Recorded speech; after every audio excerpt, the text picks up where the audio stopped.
El Ambigú.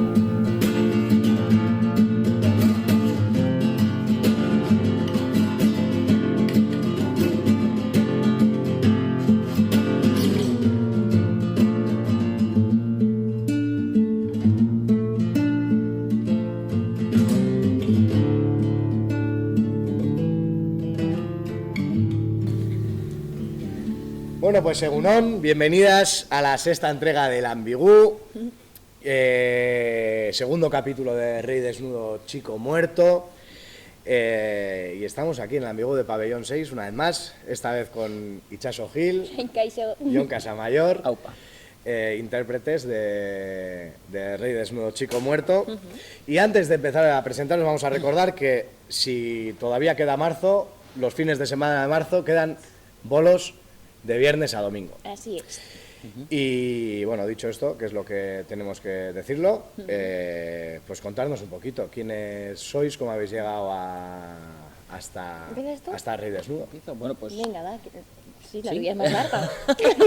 No, bueno, a ver, no, pues bueno, soy Jon, empecé, ya sabéis, bueno, pues haciendo cositas de teatro desde muy jovencito, metido en el mundo de la farándula desde chiqui, y pues las cosas fueron saliendo poco a poco, y he estado, gracias a Dios, conocí pues Pabellón hace ya bastantes años, entré haciendo una pequeña sustitución en Cabaret Chihuahua, y pues la suerte estuvo de mi lado y empecé pues a encadenar un proyecto, ¿no?, detrás de los otros, y pues bueno, intentando ganarme la vida de este oficio que tanto me ha apasionado siempre, ¿no?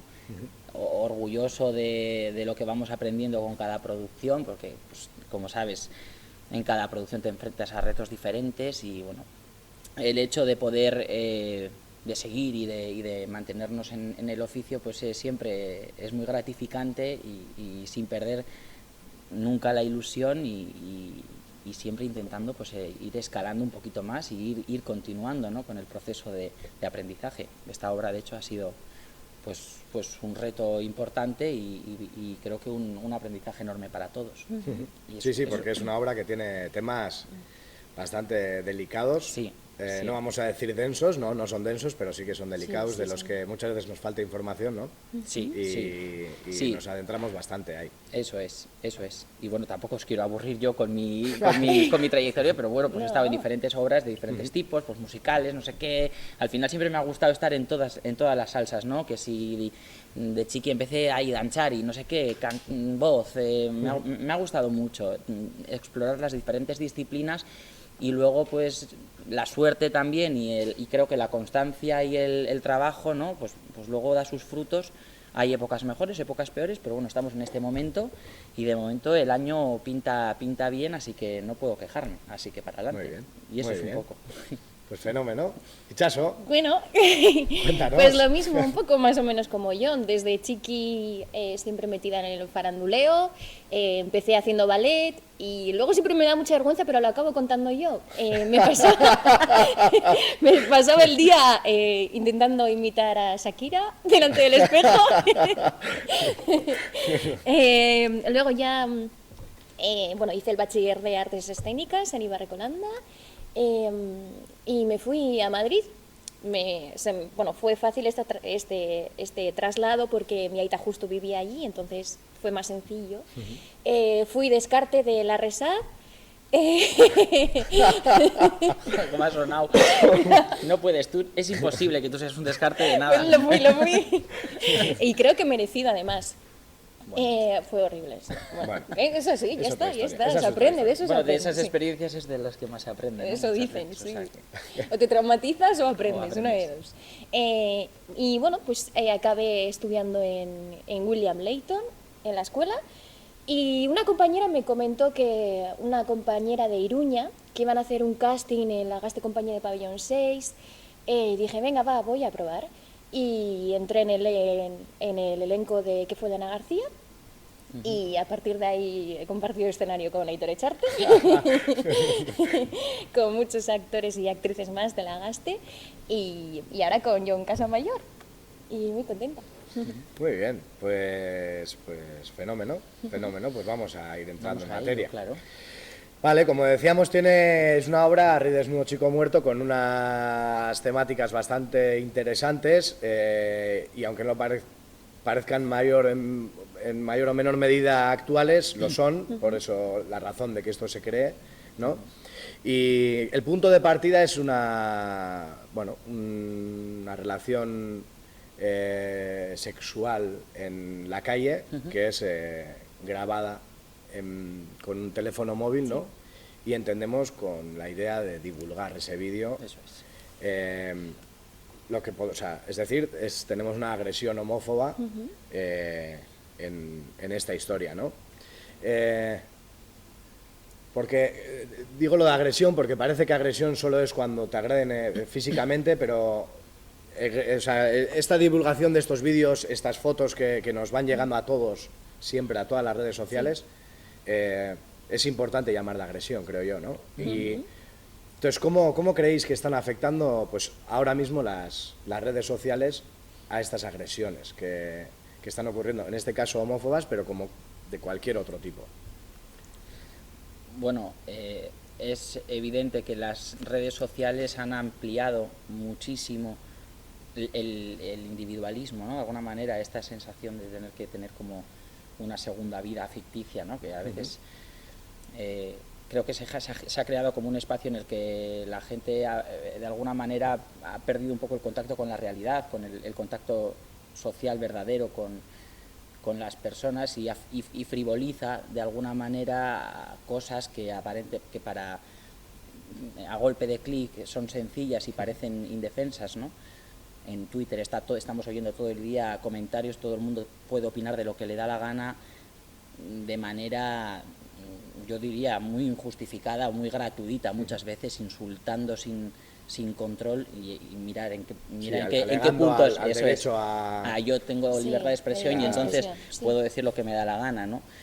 Pues es un poco esto mismo llevado al extremo, ¿no? Al captar evidentemente una relación sexual y publicarla en una red social, estás ya casi condenando a esas personas a un estigma que les va a perseguir el resto de su vida, por mucho que después pase lo que tenga que pasar, ¿no?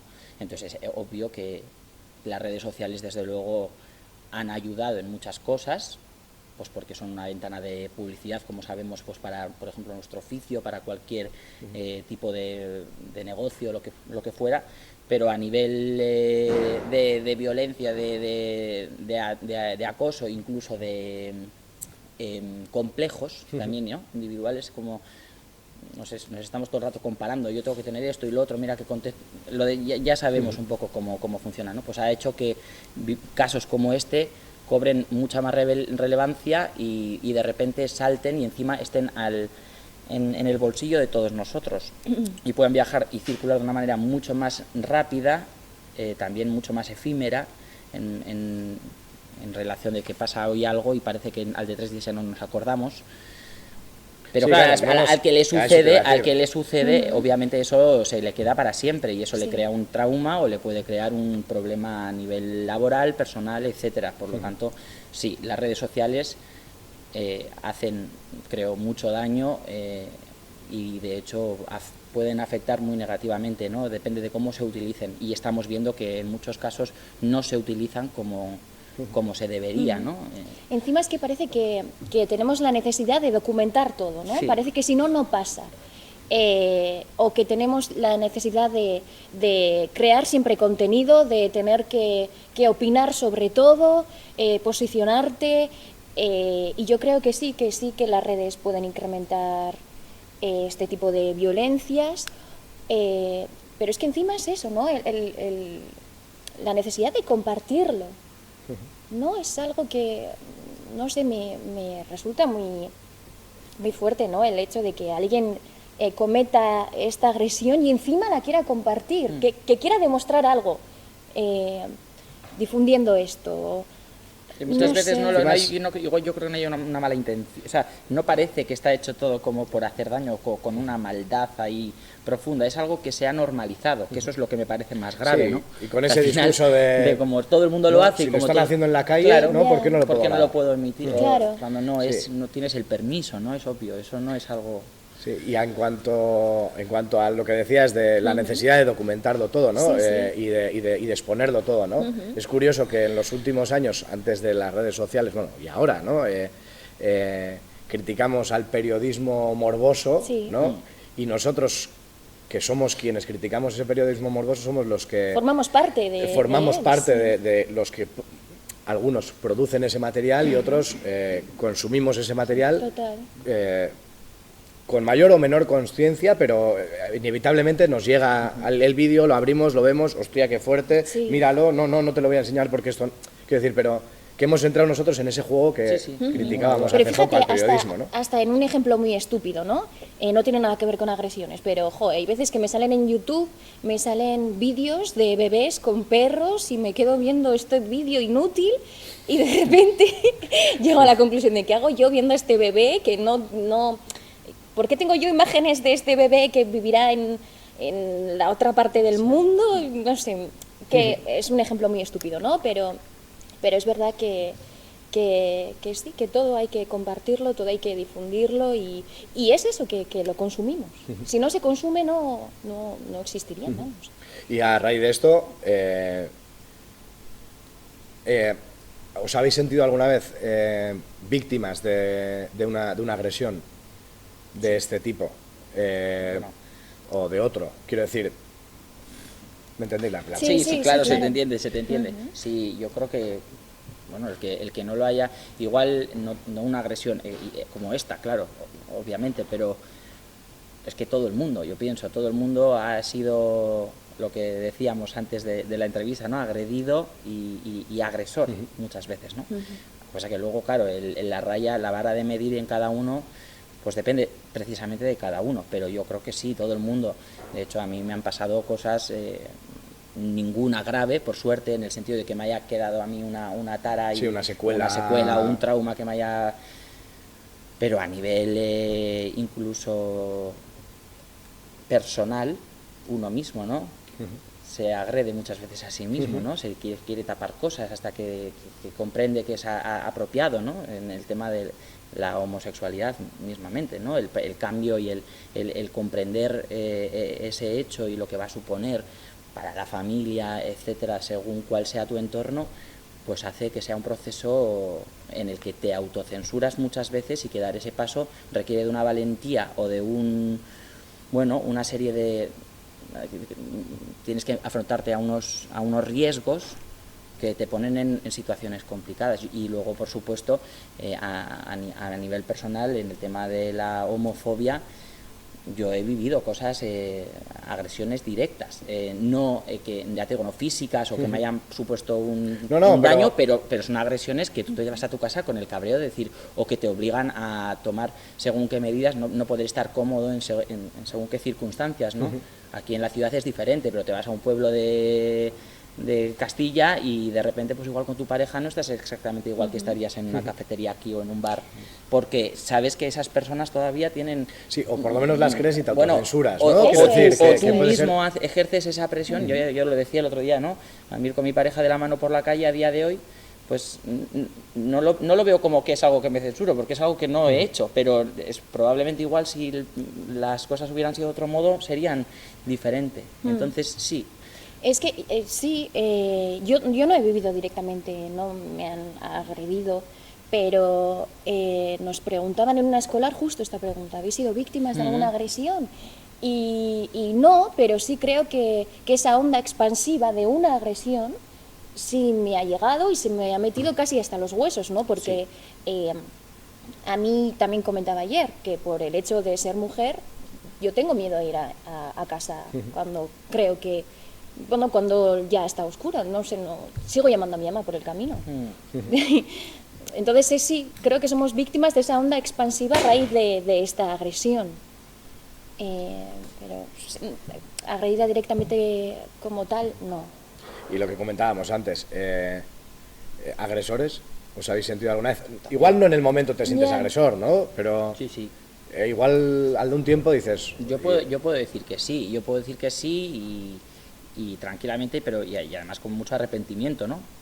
A ver, no nos echemos las manos a la cabeza, te quiero decir, no es una cosa exagerada, pero por ejemplo yo en mi grupo, en mi juventud, ¿no? Cuando tienes este carácter más de... Yo siempre he sido como muy extrovertido y así, entonces pues bueno, siempre, ya no tanto una agresión directa que haya nacido de mí, pero sí un pasotismo ante una agresión ajena, en el colegio, a una persona que la tenían ahí un poco minada y a lo mejor no participar, no ir a donde esa persona a ayudarla cuando era igual el instinto más ¿no? Sí. que tú tenías en ese momento, y sin embargo has colaborado en la agresión indirectamente, igual no le has golpeado a esa persona, obviamente no he sido de esas personas, no, pero sí podido... con el tiempo dices, jo, si en ese momento hubieses dicho, hubieses tal, que en la obra lo hablamos de la inacción, si en ese momento hubieses puesto un poco la mano, ¿no? Y hubieses dicho, esto no está bien, y hubieses participado en bloquearlo, o por lo menos en... Sí, o no ser partícipe de las risas, ¿no? De las risas, de la como no te toca a ti, bueno, así pasó, porque claro, todos tenemos miedo en ese momento del cambio, no sé, hombre, yo, entonces como es el otro, pues dices, mira, yo estoy librando, y al final a todos nos ha pasado eso, y lo vemos en los chavales de ahora, que están pasando por esos procesos, ¿no? Y ya no en los chavales también, en los adultos muchas veces, pero bueno, sí. No, lo que te iba a decir de los chavales y no chavales es que hay algo que estamos viendo últimamente, que es que preparando la entrevista de hoy, pues, leyendo diferentes artículos que aseguran que las agresiones de carácter sexual están aumentando, las agresiones homófobas también, mucho más, en diferentes, no solo en cantidad, sino que incluso se están haciendo más violentas. Es verdad que la gente dice, no, pero ahora sabemos más por las redes sociales. No, pero se está viendo que está aumentando, ¿no? Y cómo nos parece increíble que con toda la información que hay, con todas las campañas de tolerancia que hay, con todas los movimientos contra la homofobia, o no solo homofobia, sino racismo, machismo, ¿no? ¿Cómo puede haber una reacción contraria a la que se busca, ¿no? O sea, encontrábamos, es que son titulares de 2021-2022, agresión a un joven trans en Blasco Ibáñez, 2 detenidos por una agresión homófoba en Lleida, investigan una agresión homófoba a un niño de 11 años en Cartagena, expulsada una decena de alumnos en un instituto de Valencia tras una agresión homófoba a un profesor. O sea, ¿creéis vosotros que está creciendo, que no? ¿Es verdad que está aumentando, que son más violentas o no? Pues damos un dato similar en la obra sobre esta violencia, sobre todo en jóvenes, que ha incrementado. No sé si ha incrementado como tal, es verdad lo que decíamos antes, que al documentarse todo parece que tenemos toda esta información, nos llega, pero es verdad que muchas veces sí... No es incomprensible de dónde sale este odio. ¿Por qué estamos tan enfadados? ¿Qué nos mueve de dónde nace esta violencia, ¿no? Bueno, de hecho, antes de la entrevista, Jon y yo, tomando un café, comentábamos, ¿no? Viendo la actualidad, noticias. A veces cuesta asimilar que estén pasando estas cosas, ¿no? Y lo peor es que aun sabiendo que pasan, tienes que hacer la vida sigue y seguimos haciendo teatro, nos subimos al escenario, nos maquillamos y pues no, seguimos con nuestra vida cotidiana, pero sí creo que puede incrementar, pero es que me extraña, es lo que tú dices, ¿no? Sí. En teoría la educación se está metiendo más en concienciar a los chicos y chicas sobre estos asuntos para fomentar esta tolerancia, ¿no? Pero también me sorprendo para bien muchas veces, ¿eh? También tengo que decir eso. Yo suelo tener mucha esperanza y me sorprendo también mucho para bien, y eso es algo que me ilusiona. Sí, me pone contenta. Sí, yo diría que a mi juicio, que creo que tienes razón en el hecho de que creo que hay más agresiones y también creo que son más violentas. Y creo que esto sucede en parte porque lo que decía al principio también con el hecho de que tengamos tanto acceso a las nuevas tecnologías, a tanta sobreinformación y desinformación muchas veces que nosotros mismos a veces creamos compartiéndola, como decías, ¿no? Compartiendo cosas que pues que no son importantes o que no tienen una trascendencia realmente mayor y sin embargo le damos mucho bombo y seleccionamos, nos hacemos nuestro espacio más pequeño, más individualistas. Esto nos hace menos empáticos, menos sociables, menos cercanos, ¿no? Y yo creo que también, a pesar de que haya muchos intentos en educación y como sociedad avanzamos y cada vez, por ejemplo, en el tema de los derechos para colectivos pues, que han sido discriminados y que son minoritarios, ¿no? Se hacen avances, creo que significativos, en los últimos años se han hecho y eso yo creo que no se puede negar. Pero sin embargo creo que cada uno de nosotros es como que cada vez hay más blancos y negros y siempre lo digo, ¿no? Y a mí siempre me han gustado los grises, ¿no? Y es que parece que no puedes tener una opinión un poco. Yo el otro día decía, hablando del tema de Ucrania, a mí me gustaría salir por la ventana y subir y ver la tierra un poco desde arriba para realmente comprender el conflicto, porque yo no lo entiendo, porque parece como que hay buenos y malos y malos y buenos y muchas veces no es así, ¿no? Entonces eso es yo creo que lo que está pasando también en el tema de los acosos y tal, que es que creo que el que lo ejerce, el que lo hace, piensa que tiene derecho a hacerlo y que es lo más normal. Es lo único que justifica que suceda, a mi juicio. Y lo que decía Itxaso, es como que me cuesta mucho empatizar con que esto, asimilarlo, que por qué sucede. No puedo. Puede ser. Sí. Es que luego encima digo que tienen paliquellón, pero. Que yo me cuesta. Pero vamos. Hay veces que creo que encima ponemos demasiada responsabilidad en la gente joven, como si fuéramos ya nosotros octogenarios. y por supuesto que bueno, son el futuro, ¿no? Pero creo que nos tienen que tener a nosotros y a nosotros como referentes. Entonces también creo que deberíamos hacer un trabajo también de reflexión sobre qué imagen estamos dando o cuál es nuestro comportamiento para que sirva de ejemplo, claro. No, lo que quería decir es que sin ánimo de justificar absolutamente nada, todo lo contrario. Por hacer un paralelismo, antes no había racismo porque no había negros. ¿Vale? Negros extranjeros, digo, por ser que visualmente claros, ¿no? Sí. Antes no había agresiones porque no había gays. En el sentido de que no estaban declarados, no podían salir. Es decir, puede ser un contraataque de todas esos derechos que se han ido ganando, ¿no? Derechos a nivel legal y social, ¿no? De poder mostrarnos en público, de poder decirlo públicamente, de no tener que decirlo públicamente y serlo simplemente, ¿no? Y que todas esas agresiones homófobas hayan ido incrementando porque hay más. O sea, parece que estoy como justificando, no me refiero a eso, sino como todo lo contrario, es casi una reivindicación de que ya se han logrado muchas cosas hay que lograr todavía, pero por lo menos hay mucho menos miedo, por lo menos a reconocer lo que se es, aunque luego eso te lleve a tener una serie de miedos como consecuencia, ¿no? Pero por lo menos sí que hemos hecho ciertos avances en ese sentido. Pues sí, es muy interesante la reflexión que haces. Yo siempre pienso en mi clase, en mi castola, bueno, en mi clase en concreto, no había ninguna persona homosexual, nada. En mi clase no existía nada de eso. Y es lo que tú dices, no es que no la hubiese, o puede ser que no, pero es que nadie se atrevía a dar ese paso, ¿no? O a naturalizar esto. Se me ha ido la olla ahora tu pregunta. A ver si... sí, y sí puede ser eso, que a raíz de ganar o adquirir ciertos derechos exista, por otra parte, este miedo al cambio, a esta novedad, ¿no? A que de repente te cambien la realidad por completo y se admita que dos personas del mismo sexo se puedan casar, o puede existir esta reticencia, ¿no?, al cambio.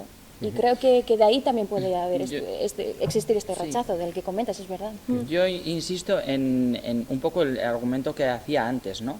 A mí me parece que es una falta de empatía completamente en general, porque al final todo el mundo tiene su realidad muy controlada, es la que conoce, cada uno sabe a dónde trabaja, de cómo es, qué es lo que le gusta, de qué ideología política es o lo que fuera, qué tipo de música le gusta, y como cada vez somos más individualistas, y lo siento así, siento que cada vez es más difícil, ¿no?, permitirse a uno mismo decir, es que esa persona piensa de otra manera completamente diferente a la mía y tiene perfecto derecho.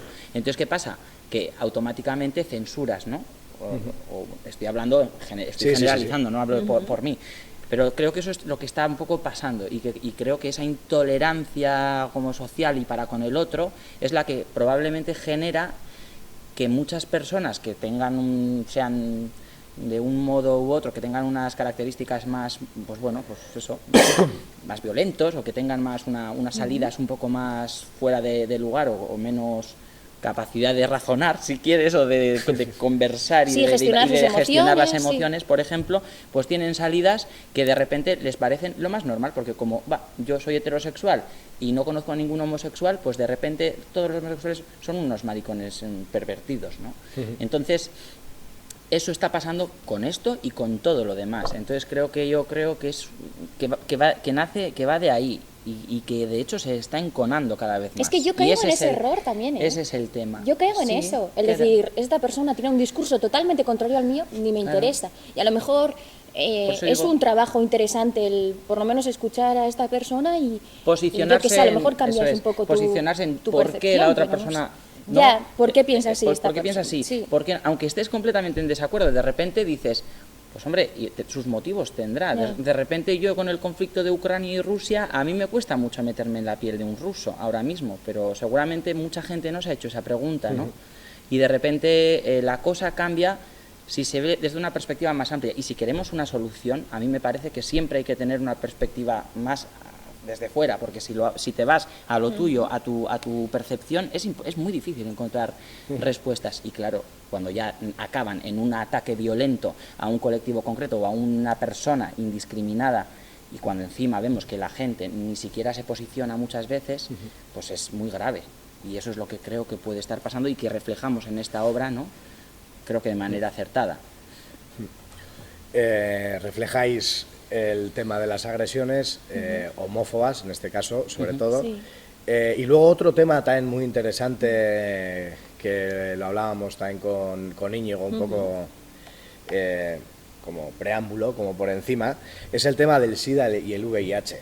Que lo que yo le comentaba a Íñigo es que es como un tema que parece que nos hemos olvidado de él, que ya nadie habla y por lo tanto nadie lo padece, ¿no? Sí. Y cuando leí por primera vez el guión, de repente volví a una realidad, ¿no? Que es verdad que yo no la había vivido como se vivió en aquellos años, pero de repente decir, ostras, es que esto ocurrió. No ocurrió, ocurre. ¿no? Ocurre. Entonces, me gustaría que nos contarais, partiendo del principio, que es esa visita de la asociación T4, ¿no? ¿Qué os aportó esa asociación? ¿Qué os explicaron? Si os abrieron los ojos o os enseñaron cosas que no conocíais o ya conocíais, porque puede que tuvierais una relación con esta problemática anteriormente, no sé. Bueno, en primer lugar, la reunión que tuvimos, la charla que tuvimos fue espectacular, o sea, fue enriquecedora totalmente. Creo que fue un clic para todo el equipo, porque además fueron sorprendentemente abiertos con lo difícil que fue. Hubo momentos casi de tensión bonita, ¿no? Porque claro, es un tema muy delicado. Y además vinieron dos personas de edades diferentes, entonces vimos lo que tú decías, ¿no? La perspectiva de esta problemática en dos generaciones diferentes a día de hoy, con lo que eso conlleva. Y realmente a mí, a nivel particular, a mi personaje, que es lo que un poco le sucede y vive esta coyuntura, ¿no? Pues me ayudó muchísimo y es de agradecer. Es verdad que es un tema que yo ya había trabajado anteriormente, de hecho en otra obra, de manera mucho más teórica, no tan emocional tal vez, Pero sí es un problema que de hecho es verdad. Hay que decir también que la enfermedad no tiene nada que ver con la que es la misma, pero hoy en día hay tratamiento, por lo tanto, pues es que no genera ni lo mismo. Las consecuencias que tenía antes no... Eso es. De hecho, lo que aprendimos en esa reunión al mirarles a ellos a la cara es que hoy en día el estigma el estigma y lo que supone tener la enfermedad, ya independientemente de que tenga solución, de que tenga cura en el sentido de que no te va a matar, no significa que el estigma sea menor. De hecho, nos hablaban, y es a mí lo que más me llamó la atención, que para ellos es mayor, porque antiguamente la persona que padecía de VIH sabía que iba a fallecer. Entonces es como cuando a un enfermo terminal le diagnosticas una metástasis o lo que sea, una vida, unos meses. Sabes y te preparas, tu cerebro digamos, cambia y tiene un foco, ¿no? Que es la muerte y el asimilar esos últimos meses de vida de otro modo.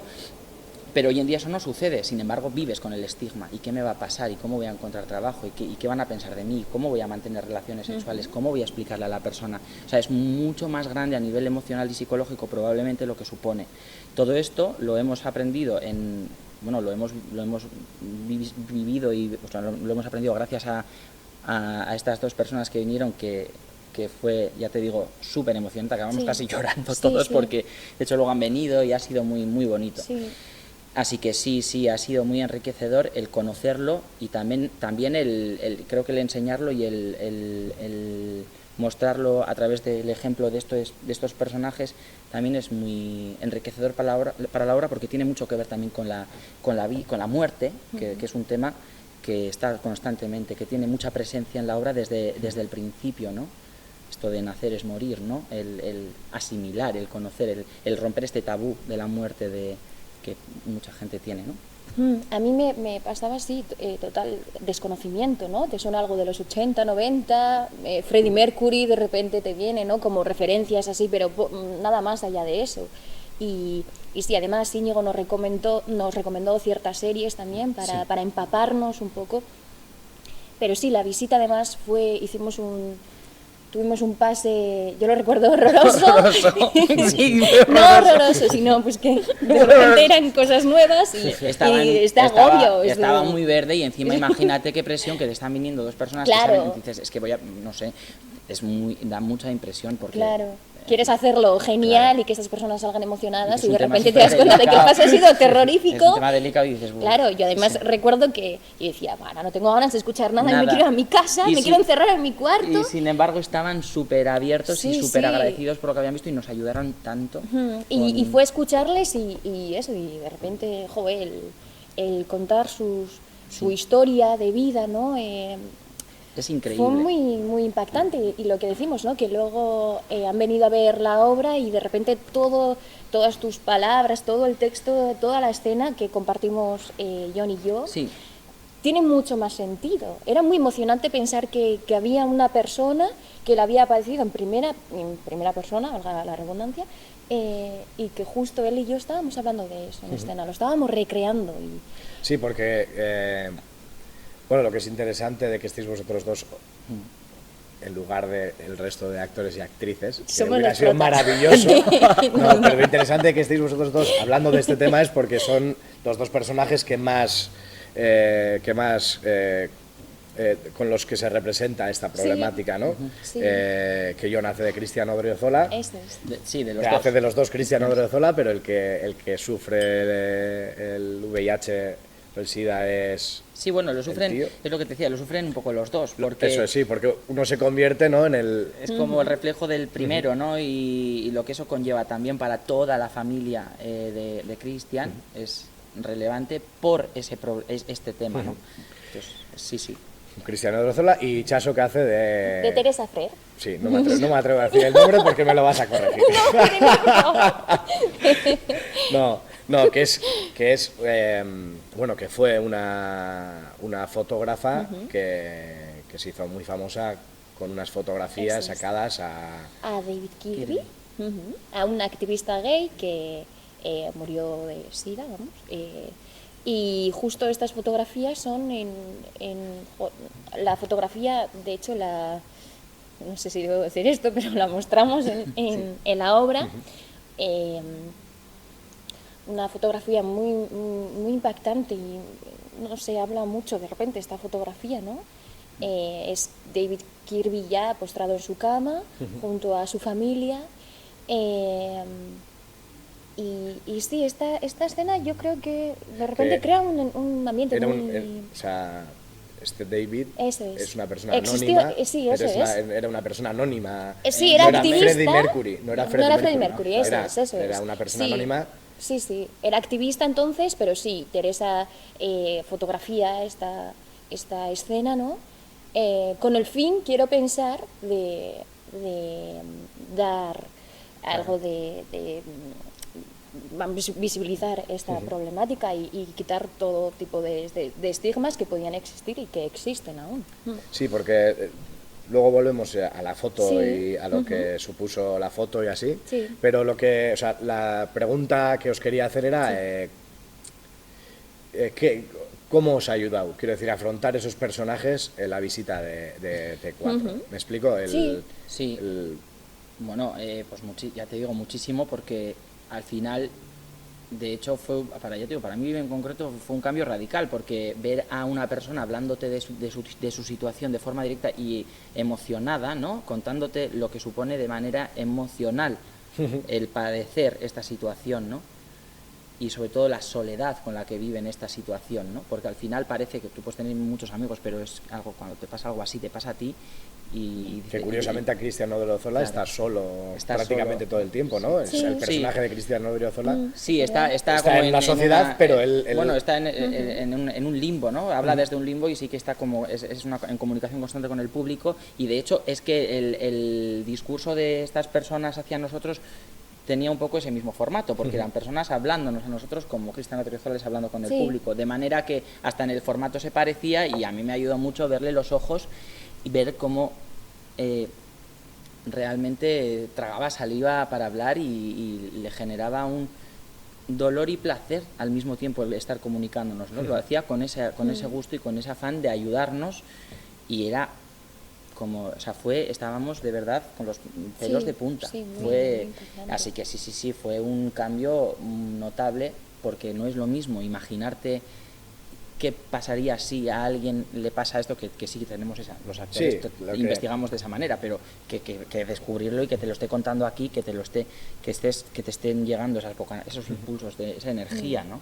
Porque al final luego lo intentas reproducir, evidentemente, como de la mejor manera posible. Sientes más responsabilidad que nunca, sí, exacto. De hecho, ese día yo salí y dije, vale, cuidado, no puedes, esto no se puede, no es algo con lo que puedas hacer una cosa frívola o superficial, tienes que intentar llegar al medio de la cuestión, y eso pero eso es lo que esos testimonios muchas veces ayudan, es a entender lo que no se ve, ¿no?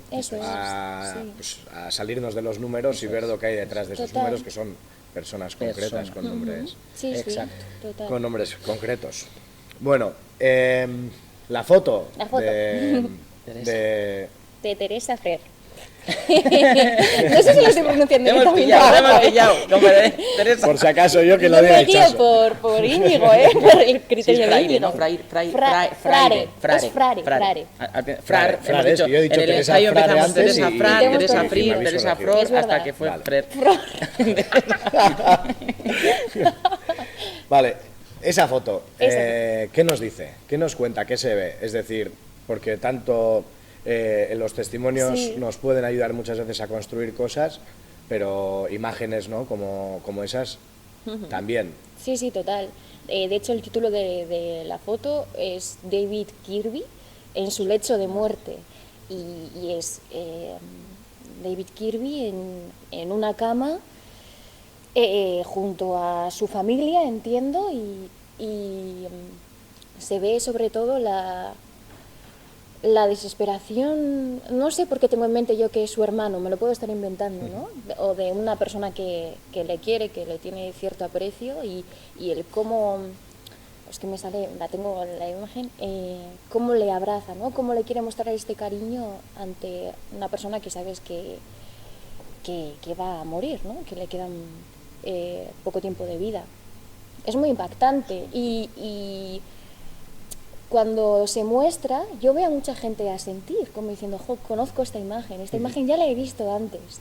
Y ese momento es además, bonito. En el contexto en el que se muestra, o sea, estamos ya en el tercer acto de la obra, en el que ya venimos de un recorrido, ¿no? Entonces, claro, la gente ya tiene un pozo y ya ve esta imagen que es muy gráfica, ¿no? O sea, es como te llega la emoción, la imagen es muy impactante, como has dicho. Entonces, el público está en ese momento y hay como una cadencia, en el ritmo, en el tempo de la obra empieza como una cadencia y ya vamos acercándonos hacia el final y es como que recoge la emoción de todo lo anterior, ¿no? Entonces, yo diría que es un momento especialmente impactante, porque además es que es una obra donde se interpela al público muchísimo. El público está ahí y ¡fum! Estás lanzando como preguntas casi constantemente o lanzando situaciones para que ellos se hagan la pregunta, ¿no? Claro. Y puedan hacer Y de hecho un parlamento así que tengo es algo así como que se extinguieron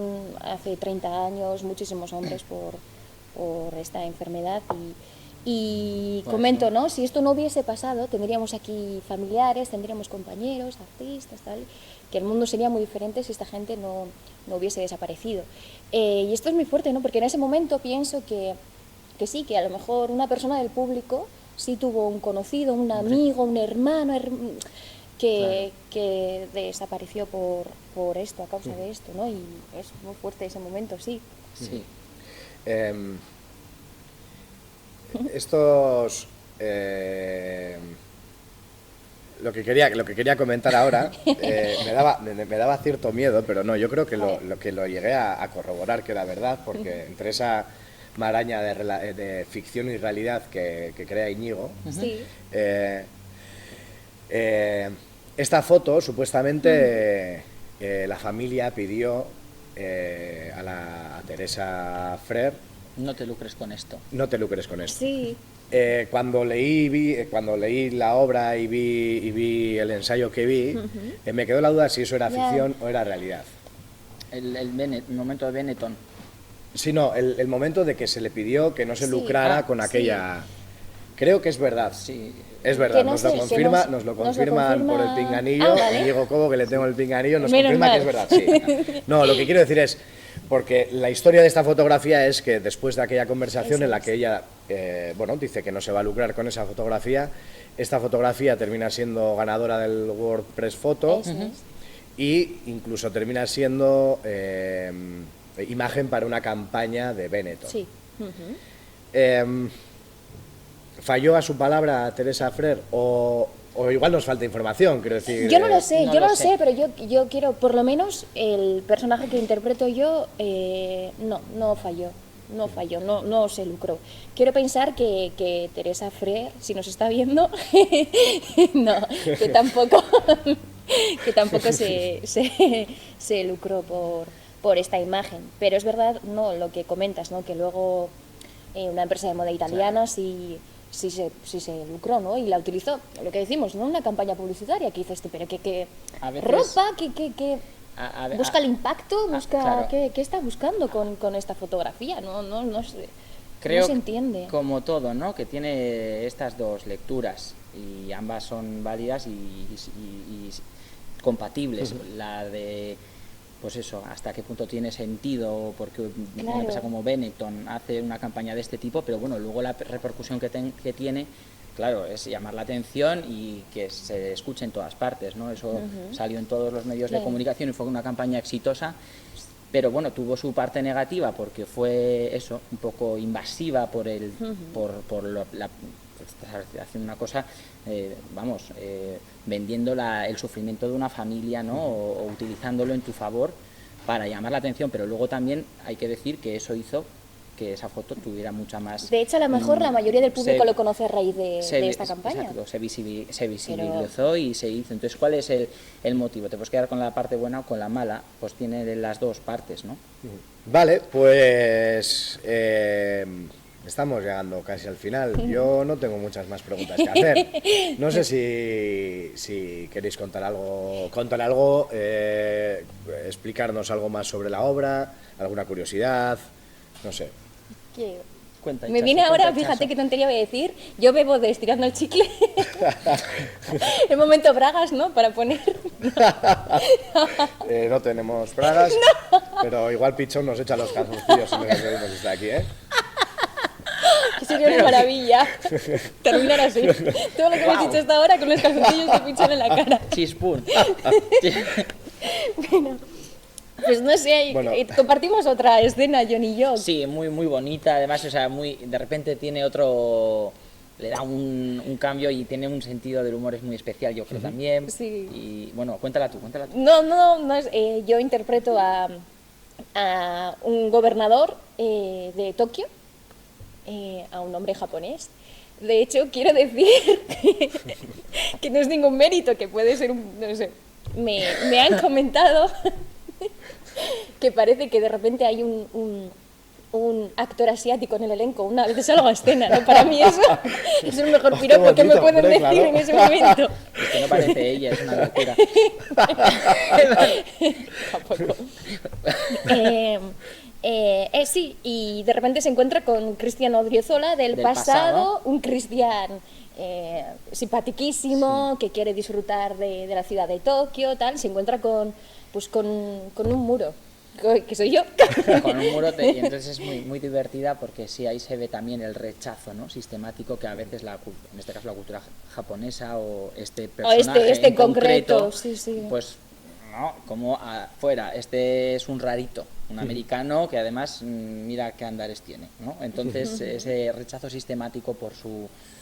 Y ya está genial, encima tenemos esta cosa de mirarnos muy de cerca y está como un tronco así, es como que se genera ahí una tensión muy bonita y la escena está escrita de una manera muy divertida, porque ya te digo que en todo momento Cristian interpela al público, entonces pues bueno, ahí el público se entra muy fácil, yo diría. Y vuelve a ser una escena en la que el rechazo vuelve a ser... Totalmente, además es que yo creo que es interesante que no entiendes qué hace este señor, que hacen estos dos señores juntos de repente, qué está pasando, no se sabe por qué intenciones tiene este hombre con Cristian Odriozola. Entonces puede resultar divertida porque hacemos que hablamos en inglés. Pues digo que hacemos que hablamos porque... Hay 4 frases en inglés porque en teoría hacemos como en las películas, ¿sabes? Que cuando las están... que son en versión original, pero habla alguien en castellano en la versión original y entonces aquí de repente hablan como en...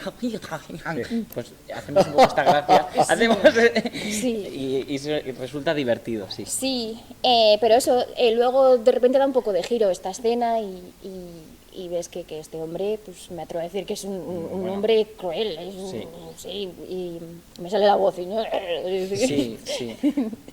Pero sí, es simpática. Ayuda a través de aunque tenga este otro espíritu, la escena, ayuda al tema principal de la obra, que es el que estabas hablando, ¿no? El del rechazo. El rechazo es un idioma universal, ¿no? Que es algo que se repite. Y se repite también en el presente, tanto para... Sí, es un ejemplo más, ¿no? Que refuerza un poco la idea principal. El personaje de Arnatz y de Joss y con todo lo que sucede, como en el personaje del Cristian del pasado, y también en el del presente, si me apuras, ¿no? O sea que, bueno... Está divertida. El ciclo de la vida. Sí, el ciclo sin fin. Pues muy bien, pues hasta aquí. ¡Qué bien! Hemos estado muy a gusto. Estamos aquí. Sí. Y nada, es que ricasco otra vez a todo el equipo que hace posible el podcast de El Ambigu, que son Ferchi, Pichón, Lucía, Cecil, Maite y al equipo de Pabellón. A seguir creciendo. Es que ricasco. Si te ha gustado, dale a me gusta, suscríbete al canal y comparte teatro con tus amigas y amigos.